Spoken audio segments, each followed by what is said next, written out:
The word Antichrist does not appear in the book of Revelation at all, not one time.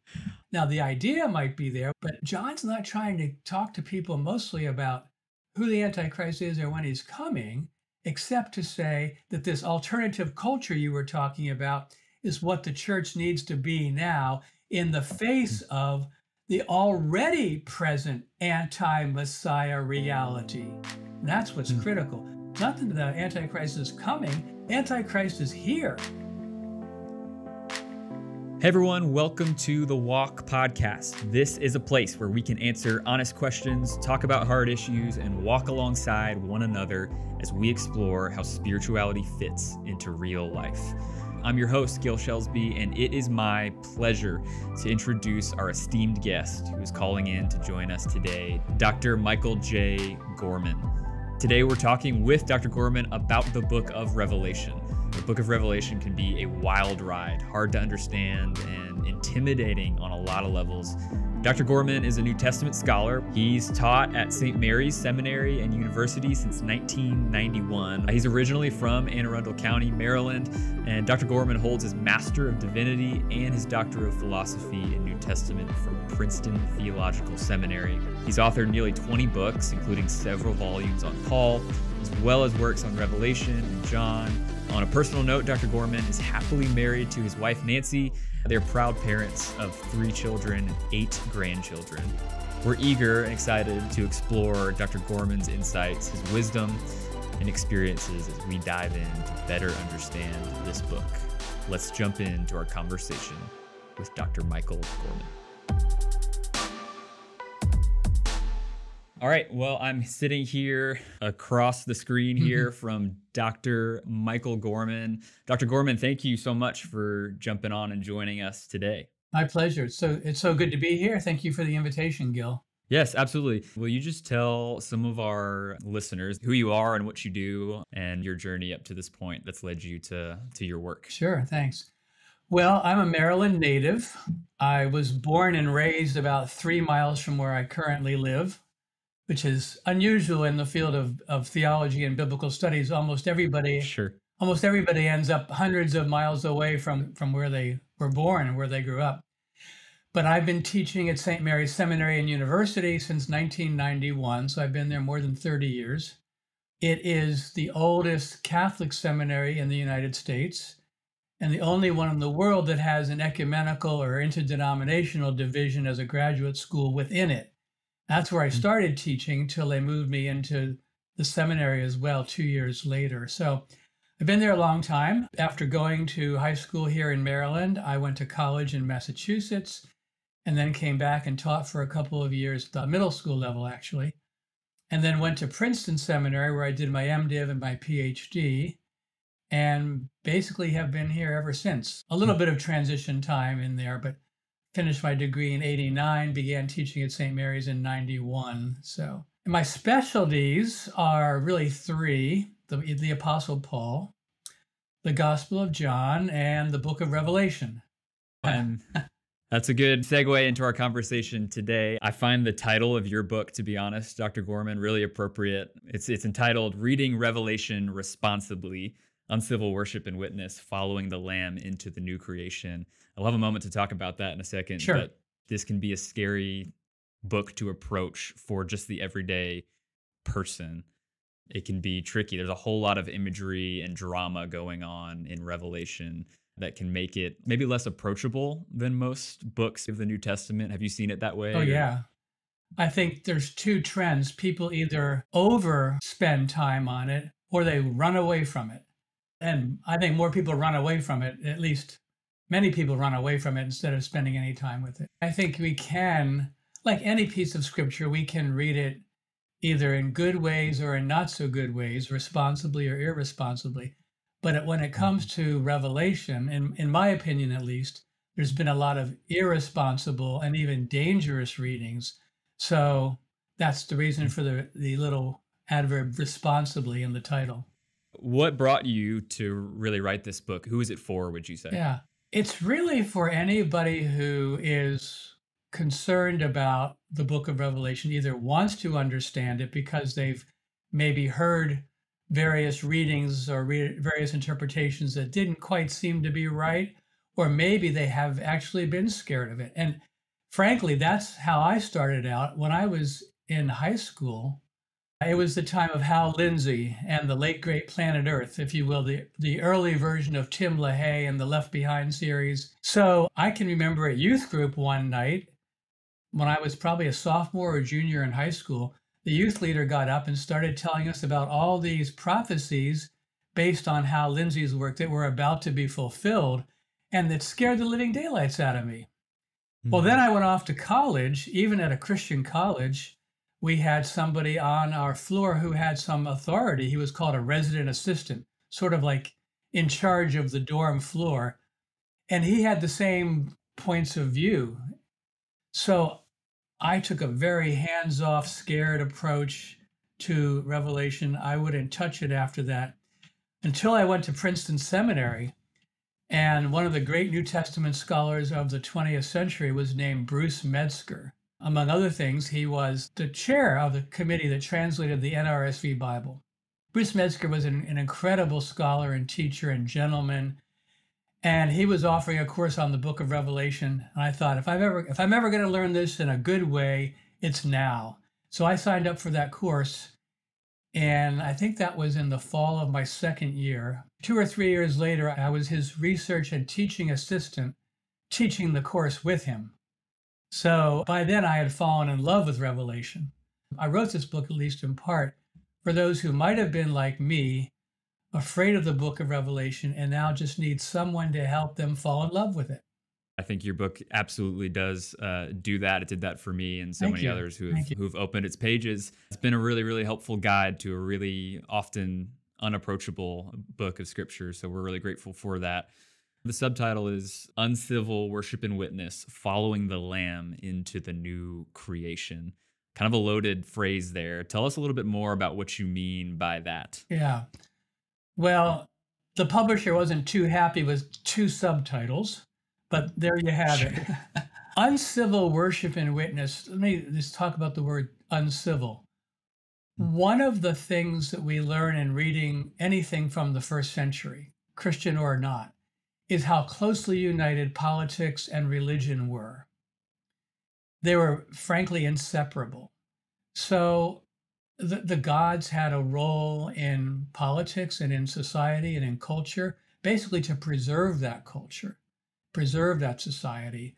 And in our own day, we've had in most countries some version of a similar phenomenon, even if we call us, for instance, in the United States, a country that separates church and state. Well, you can separate church and state on paper, but try doing it in real life. There's almost always a connection, as we've seen recently, in whether it's liberal, conservative, progressive, whatever you want to call it. There's often a merger of religion and politics, and that often ends up being a kind of religious defense of either the state and its practices or opposition to the state and its practices in a very religious way and religious language. So I refer to that as civil religion, the merger of state interests and religious interests, not on paper and not in necessarily in a formal way, but just in everyday life. Today, we see that coming out often in the form of Christian nationalism. We come back to that later, maybe. Just sticking with that term, civil religion. So in the title, I'm trying to suggest not something that we should be kind of uncharitable and unfriendly and unkind. I don't mean that by uncivil, but just the opposite of civil. Instead of civil religion, uncivil religion, religion that doesn't blend together national interests or political interests with Christian faith or with religious faith, but rather has a different kind of politics, if you will, God's politics, that is driven by allegiance to Jesus rather than allegiance to a particular state or whatever. That's the one, the God to whom we are to bear witness and to worship. So it takes a little unpacking in the book to get through that, but that's kind of the basic point of Sure. the first subtitle. Would you say Revelation carries with it its own, in some sense, political witness? Yeah, I do. And that's the tricky part here. I think it's discouraging the allegiance to the gods in power, whether in Rome or in the politics of the day in another country, another time, or whatever. But if we take the word politics to mean not liberal, conservative, or Republican, Democrat, or Green Party, or whatever, but rather that politics means the living out of life in a politics of the body, a body politic, living it out. How we order our lives together in Exactly. some Yeah. ways. Defining politics that way, how we order our private and especially public life together. The church then becomes, if you will, a kind of political entity, not in the sense of, again, Republican or Democrat, or in the sense of American versus, say, Russian or whatever, but in the sense of this ordering of life in the public sphere with a kind of allegiance, but not to the flag, but to Jesus. But I want to follow up on the subtitle number 2. So this is not so much about being negative about something, but about being positive about who we're going to follow. So the rest of the subtitle is following the Lamb, that is the crucified and risen Lamb, Jesus, into the new creation that we see at the end of the book of Revelation. You say at one point in your book that Revelation offers us kind of an alternative witness as a community to what you would call civil religion. I want to ask a very pointed question as we Sure. move forward. Is Revelation about the end times? Yes and no. The no is Revelation is not primarily a book predicting the end of the world and all of the things that are going to happen at the end of the world. In particular, it's not giving us a timeline from the time of Jesus till the time of the end, however we conceive that to be, in particular, the new heavens and the new earth.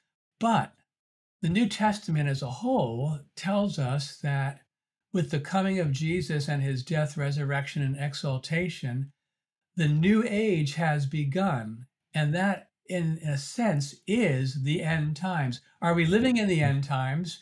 Yes, in the sense that we are living in the age of newness that was created by God and inaugurated with the coming death and resurrection of Jesus.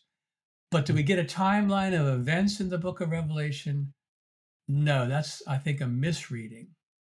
Yeah. As we kind of step into maybe the text itself a little bit, Sure. would you give us maybe a brief rundown of, if I'm approaching Revelation, what am I reading? Who wrote it, and maybe why? We've heard maybe John's wrote the Apocalypse of John. Yeah. Maybe who wrote Revelation and Sure. for what purpose? Okay. Well, in the early church, there are a lot of different people named John. And in the early church, especially second, third, fourth centuries, they were kind of all mixed together as one John. So you can go to Ephesus today and you'll hear every tour guide tell you that the apostle who wrote the Gospel of John also wrote the Revelation of John. And here is his tomb. You can see his tomb, alleged tomb, in Ephesus. I've been there many times. I'll be taking people there in about 3 or 4 weeks. But most scholars believe that John, who wrote the book of Revelation, is separate from the John behind the Gospel of John. So we might call him John the Seer or John of Patmos. He was apparently a teacher, leader from probably Ephesus, which is not too far from the island of Patmos. He was a teacher who had a lot of respect and was probably, as many teachers were in the early church, sidelined or even exiled or even killed for being teachers of the faith. So he was probably in some kind of exile on this island of Patmos, but he received visions of Jesus and of the way the world works that he wanted to pass on to 7 churches in what we call today Asia Minor, Anatolia, the land of the East, Western Turkey. Now, 7 is not an incidental number.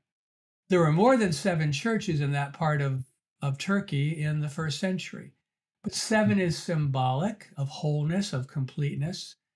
And when when John writes to these churches, passing on his vision, he's also not only writing to each individual one, but to writing to all of them as a whole and to us. So each of the messages to the 7 churches in chapters 2 and 3 ends with, those who have ears must hear what the Spirit is saying to the churches, plural. So I take that 7 to be representative of the whole church in the first century, but also the whole church of all time.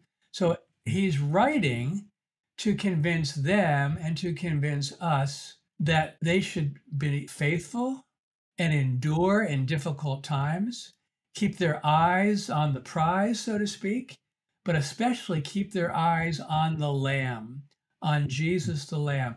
The book of Revelation is not primarily about the Antichrist, but about the risen Christ, the living Christ, the reigning Christ.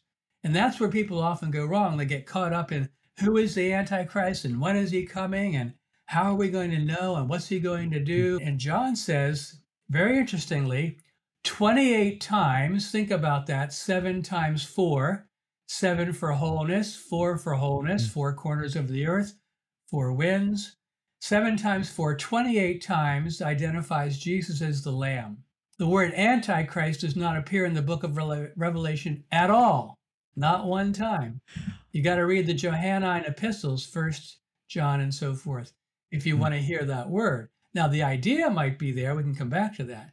But John's not trying to talk to people mostly about who the Antichrist is or when he's coming, except to say that this alternative culture you were talking about is what the church needs to be now in the face of the already present anti-Messiah reality. And that's what's critical. It's not that the Antichrist is coming. Antichrist is here. Well, and the words in First John, that little blip about the Antichrist, it says something to the degree of the Antichrist is anyone who is against Christ or against the Messiah in some sense. I forget the wording there, but it's even plural in chapter 2 of First John. You've heard that the Antichrist is coming, and guess what? There are already many Antichrists present.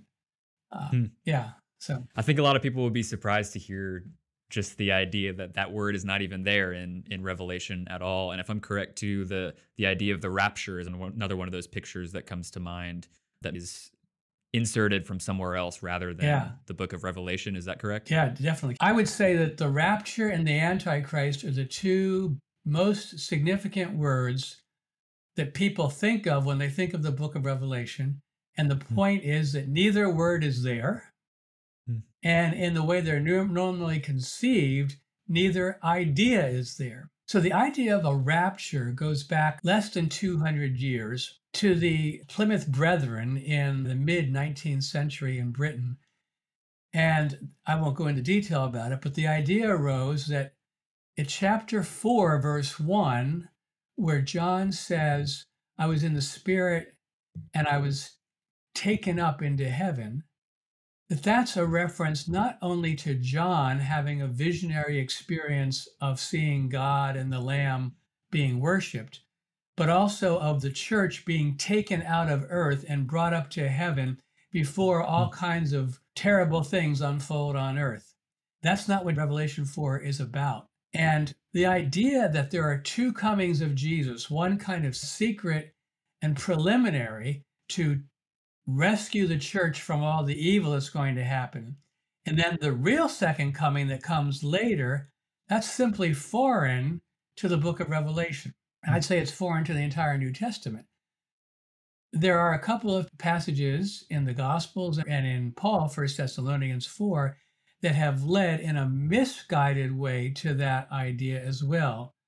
But we don't have to go into all those passages, but let's just say pretty clearly, there's only one second coming in the New Testament, and that's when Jesus comes at the final victory, the final judgment, the day of the Lord. There's no secret coming. What that means in practice is we have a witness responsibility, to go back to the book title, in the present, and we need to be faithful in the possibility of persecution, present or future. not to escape the world, but to be in mission to the world. That is the calling of the church and our witness, is not to escape the world. I had a professor at one point years ago who would say God's vision is not to take the world and throw it out like an old McDonald's wrapper, but to actually unite heaven and earth in a real way right where we are. And so, man, what a powerful image for those of us who are seeking to follow the Lamb as well. But see, the Left Behind series promotes just the opposite of that. And and not only that particular series, but anybody of that kind of persuasion, because basically it's a spirituality of escapism. We're going to be rescued out of this mess before the mess gets worse. And that doesn't sound very Jesus-like. I mean, Jesus went right into the thick of human problems and sin and evil, and he calls us to do the same. So escaping is really not the Christian way. Sure. My mind goes right away to just the way that shapes ethics too, like what we actually do and what pattern we take in the world. You know, if all I know about my life is that one day I'm going to be sucked up into heaven and I'm just kind of sitting around waiting for that to happen, I'm kind of free to do whatever I want while I'm here on earth. I find it really interesting. There's a separation there. It shapes the way we actually live as a community in the present. It changes ethics and all of those things. And if a person believes that what really matters is that I am saved and I'm going to be raptured because I'm part of that in-group, then my only mission or only responsibility is to convert other people to believe the same thing. Now, I'm a strong believer in evangelism, spreading the gospel and bringing people to a saving knowledge of Jesus Christ. But not just so that they can go to heaven when they die or that they can be part of the rapture and not be, quote unquote, left behind, but rather that they can now be part of God's mission in the world to bring hope and love and reconciliation and peace and all of the things that we see in the New Testament. Wow, that's so good. Talk about the word apocalypse. Yeah. What does this word mean in reference to the revelation of John or the apocalypse of John? Yeah. I often say, whatever you think the word apocalypse means, it doesn't. Most people think it means something like end of the world destruction. You hear it even now in political talk. We have an apocalypse or apocalyptic scenario in Gaza or in Haiti or in Ukraine. Well, yes, there's a lot of destruction in all those places, and it's a terrible thing, but it's not what apocalypse means. The word apocalypse simply means revelation or unveiling. The first Greek word in the book of Revelation is apocalypsis, the apocalypsis of Jesus Christ, the revelation of Jesus Christ, which may mean either the revelation about him or the revelation that he gave, or both. So apocalypse is a word that means a revelation or an unveiling. And apocalyptic literature in the first century was literature that used symbolism to convey its message. Here's what I normally tell my students is, if you look at a newspaper or look online and find political cartoons, which I happen to love, this is what the book of Revelation is like. It's like a series of political cartoons where everything is dramatic and exaggerated and not to be taken literally. Not because we don't take the Bible literally when it's a literal text, but these are symbols, symbolic language. We don't really believe Jesus is a lamb. We don't really believe, I hope, that certain of the symbols in the book of Revelation will be literally that way. So what I sometimes tell my students is, if you take everything in the book of Revelation supposedly literally, but in symbolic language, it would be the same thing as saying in a couple hundred years, somebody finds a cartoon from the current election cycle, political cartoon, with an elephant and a donkey talking to each other, or maybe yelling at each other. And the conclusion is, oh my, in the 21st century, they had talking donkeys and talking elephants. No. Sure. No, it's symbolic language. And so that's important in interpreting the book of Revelation. It's part of the genre of apocalyptic literature, which is highly symbolic in its form. Well, you say somewhere too in your book, Dr. Gorman, that Revelation makes use of a good number of symbolic images, but that the realities to which they point are very real in some sense. Yeah. So a symbol does not deny the reality of something.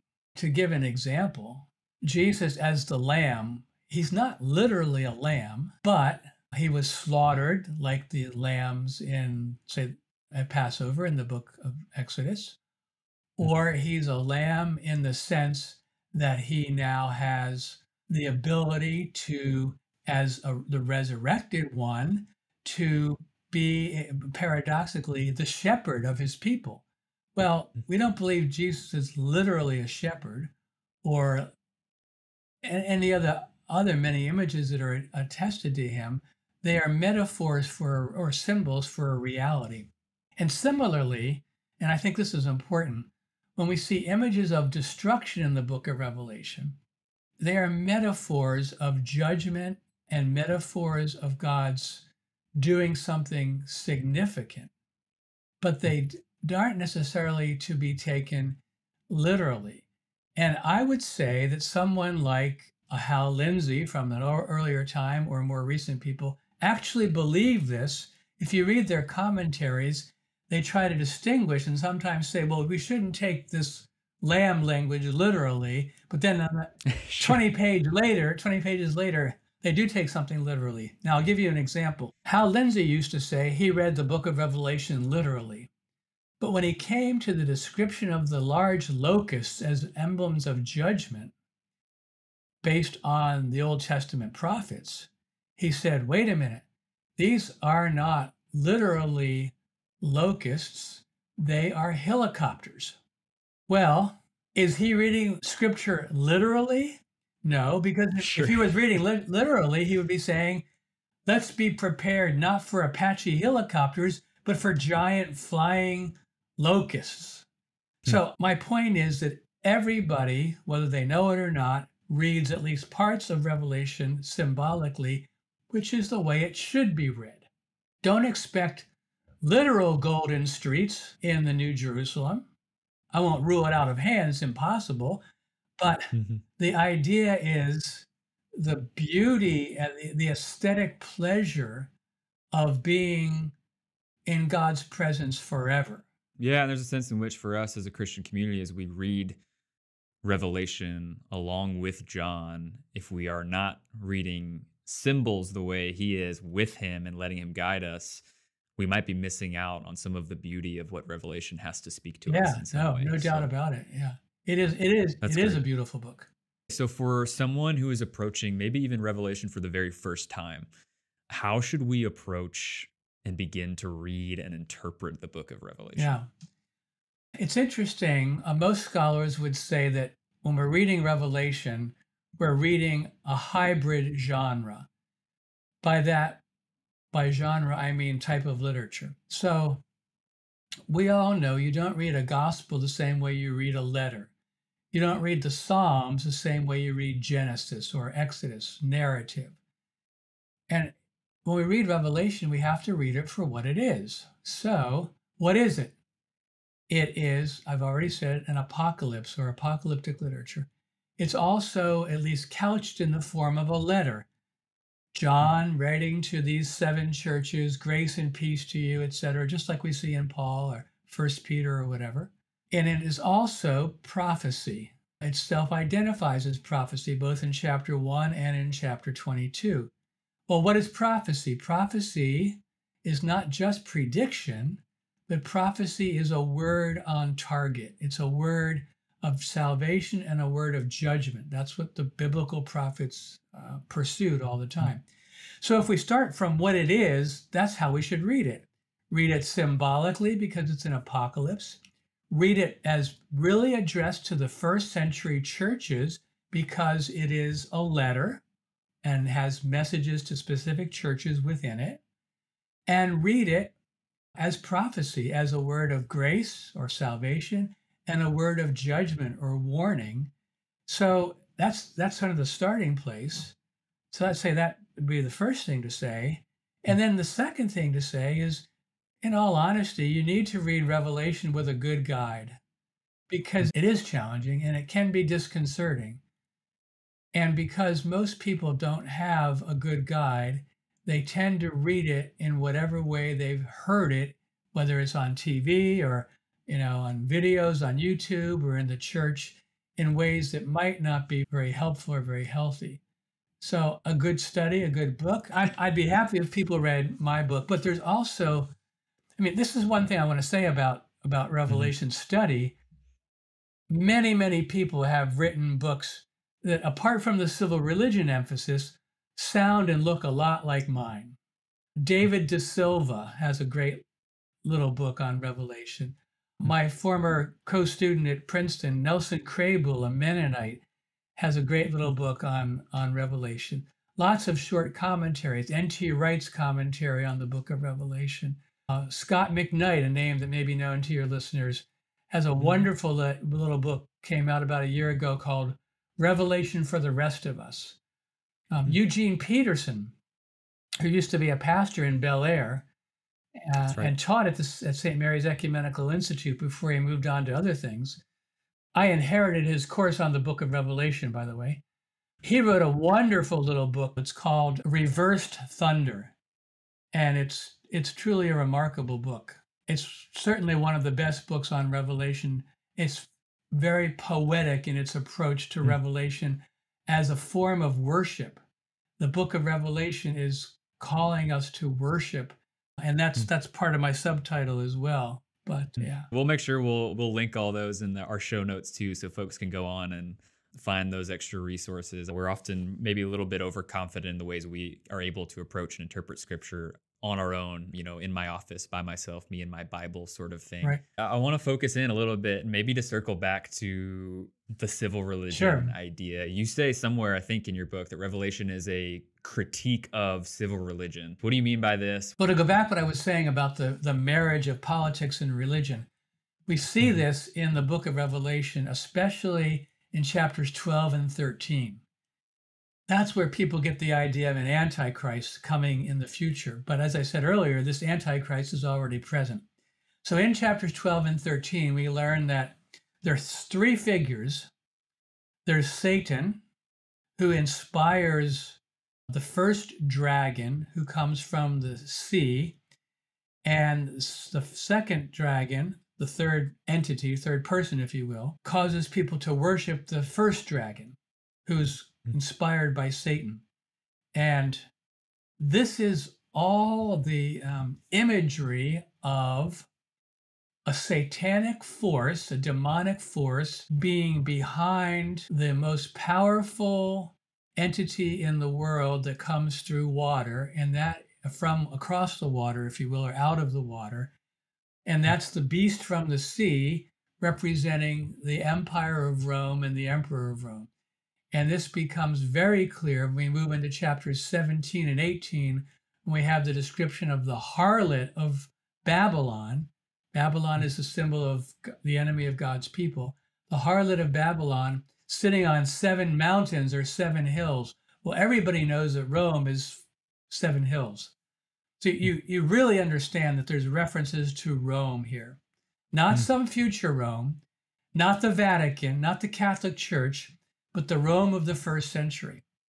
And so here we have a situation in which what we call in scholarship the imperial cult, or the devotion to and worship of the emperor and the empire.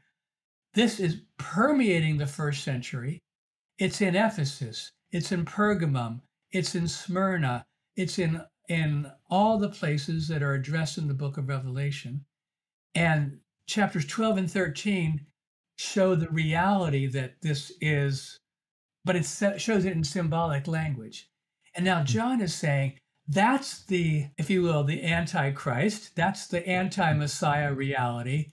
That's the people opposed to Christ, opposed to God, that's demanding worship. Now you are called to a different worship, a different allegiance, a different politic. That's the politics of Rome is the civil religion. You're now called to the opposite, to the alternative, to uncivil religion, and in such a way that you can bear witness in the world to a way of life that's different. As Jesus said, among the Gentiles or the nations, they lord it over you, but it will not be so among you. For the Son of Man came not to be served, but to serve and to give his life as a ransom for many. I mean, that kind of talk from Jesus. So Rome and the political realities to which Rome is the ancestor lives by force, by domination, by economic oppression. And we see all of that in chapters 17 and 18. So how does the church respond to that? That's the real question. An alternative way of life. Well, and you get into this in some degree. How do we respond? We do something that looks like following the Lamb is the language that you use, that our way of life is actually characterized maybe not by empire or oppression or manipulation, but by following this Lamb. Say a little bit about the image of Jesus, especially in Revelation, as the Lamb who was slain, and maybe talk a little bit about how that shapes our worship and witness. Yeah. So I'll back off of Revelation for just a minute. What I often say about Christians, myself included, is that we have a little bit of a misunderstanding of the cross of Jesus. We tend to think of it primarily and sometimes only as the source of our salvation. He died for us. That's absolutely true. It's necessary, but not sufficient. So the lamb image is the image of sacrifice, that the lamb was slain from before the foundation of the world for our sins. No doubt about that. But the other thing that's true of the cross throughout the New Testament and in the book of Revelation, thinking of Jesus as the slaughtered lamb, is that he took that way of life, he took that way of death, as opposed to violent reaction or action. And so the cross then becomes, and the slaughtered lamb becomes, not only the source of our salvation, but the shape of our salvation. That's the way I like to say it. The cross is not only the source of our salvation, but the shape of our salvation. The language that is often used for that is cruciform. So what we see in Revelation is that Christ, the slaughtered lamb, was vindicated by God. So when we see the picture of the lamb in chapter 5, he's the slaughtered lamb who was standing. Well, why is he standing? Because God has raised him from the dead. Why has God raised him from the dead? Because he was faithful unto death. And Jesus is called in Revelation the faithful witness. And he, that is John, calls the readers of Revelation, 1st century or 21st century, to also be faithful witnesses, faithful witness to the Lamb, faithful witness to the way of the Lamb. So when we get to chapter 19, people often ask, well, there Jesus comes on a white horse and there's blood all over, right? The question is, whose blood is that? Well, there hasn't been a war, there hasn't been a battle. The blood on the Lamb of the Word of God in that image, the two-sided sword that's coming out of his mouth, it says is the Word of God.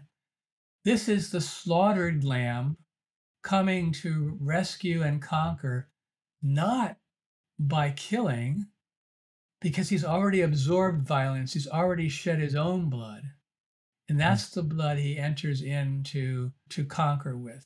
Wow. And certainly that's, characteristic of the book of Revelation. Right. I think it is so easy for us often to understand the cross as just the thing that maybe saves us or pardons us from our sin. Right. But we're often less interested in taking up, as you say, a cruciform way of life, following the Lamb all the way to the cross.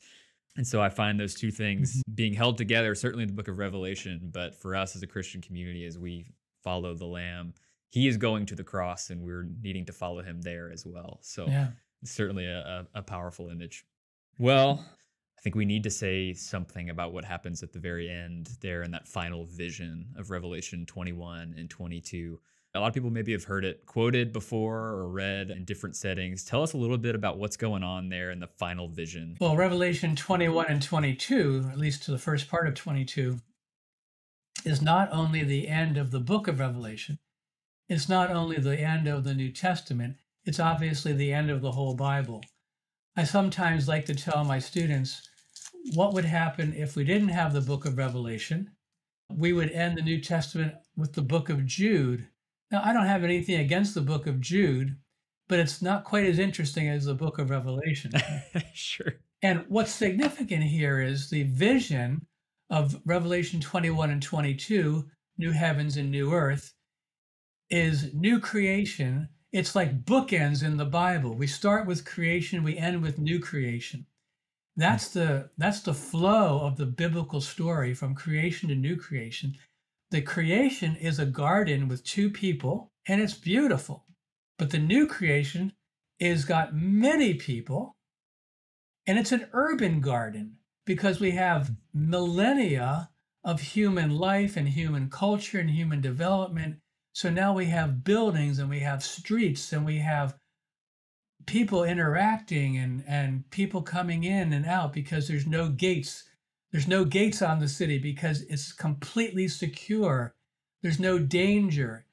And this not only fulfills the vision of the creation as new creation, but it also fulfills the vision of the prophets, especially the end of the book of Isaiah, chapter 65 and 66, that there will be a new creation and a new earth. And the vision of, say, Isaiah 11, for instance, and some other parts of Isaiah and echoed in the book of Micah, that the lion will lie down with the lamb. Ezekiel 34, the lamb, the shepherd, will provide with abundant fertility of all the vegetation and wine that you need. I mean, these are symbols of great human flourishing. So if Revelation is anything at all, it is about, as you said earlier, the coming together of heaven and earth. There's no temple because God will be in our midst. And we will be enjoying the presence of God and of one another for all eternity.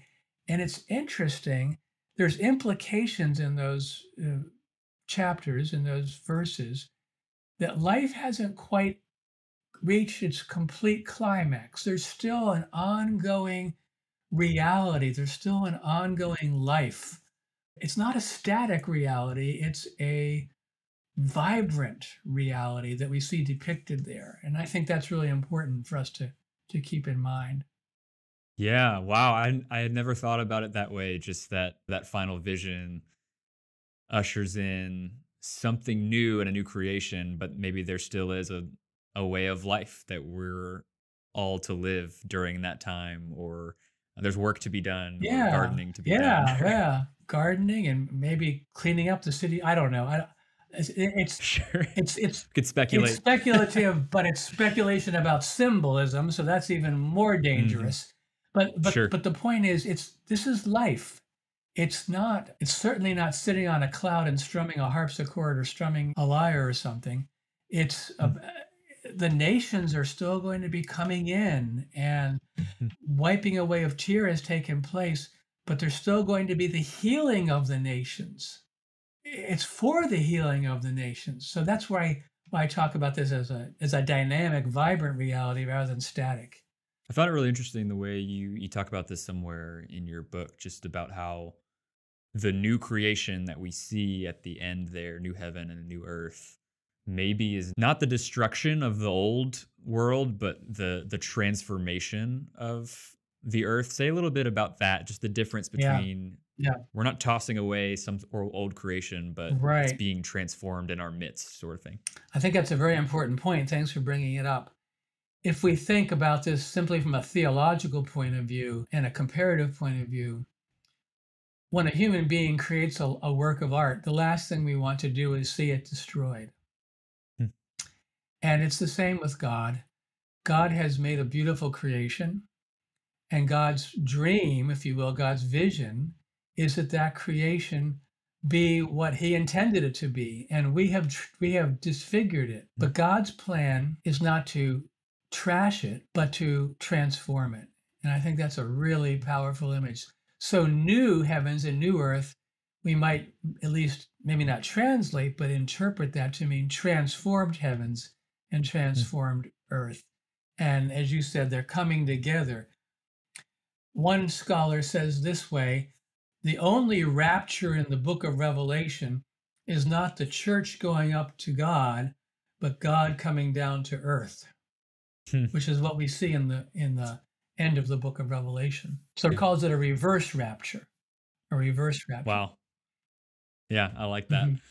Oh man, yeah, what a beautiful vision that is, and certainly the hope that we all cling to. As we kind of maybe come to a close, Dr. Gorman, I want to ask you one more question based off of your reading of the text of Revelation and based off our conversation today. How would you maybe challenge or encourage a believing community to live out what Revelation is calling all of us to?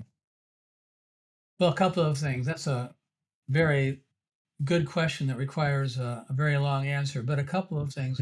Just to start where I did, if God's vision about the new heavens and new earth includes the reconciling of the nations, it means that in a sense we come back to that question of what's our role in the world.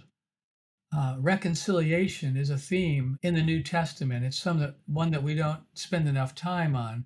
We've heard of things like the Truth and Reconciliation Commission in South Africa or in Canada with the First Nations peoples and all those concerns. But we as Christians should be engaged in the work of reconciliation. And that's going to vary from place to place and community to community and person to person. We should also be involved in taking care of God's good earth. I mean, if God's not going to trash the earth, but have an urban garden, well, there should be good care of the earth on our part. And then, of course, we need to be careful how we understand our role in the political environment, especially with the concerns right now about extremism on the left and extremism on the right, and the way that, without knowing it, sometimes violence undergirds both of those perspectives. We live in a violent culture. Whether it's guns or death penalty or abortion or war, there's so much death. And that's related to violence. And Jesus was the nonviolent lamb. So how do we live that out? And then I would be remiss to not say, we also want other people to follow the lamb. And so we need to live out as communities. We need to be living examples that people can believe and not think, I don't want to be like them, that we can hopefully be attractive communities that will be full of faith and hope and love and Christ-likeness and be hopefully a good witness. I think that's a really wonderful place to stop. Dr. Gorman, thank you so much for joining us and being our guide through Revelation. My pleasure. It was a blast. I think I learned a lot. I know a lot of the folks who are listening will take away a whole lot as we journey through this stuff together. So thanks again, Dr. Gorman. We're grateful for you and not only your scholarly gifts, but your willingness to be here and write and speak for the sake of God's church in a really wonderful way. Yeah, so we're grateful. It's my pleasure. And I wish you the best with your wonderful study of Revelation. Well, thanks again to Dr. Gorman for joining us today. I find myself stuck with this beautiful image of Jesus, not as the one who dominates or seeks power through coercion or violence or manipulation, but through suffering and weakness, and self-giving, radically forgiving love. If you are like me, you probably still have a lot of questions. This podcast is a resource of Mountain Christian Church, and the heart of this podcast and our church is that we would be a community that wrestles faithfully with all of these questions together. So feel free to reach out and connect anytime. The best way to do that is through the email and the show notes. All the resources mentioned are linked there. And if you found this conversation helpful, please go ahead and share it with a friend. Until next time, take care and know that we are walking alongside you.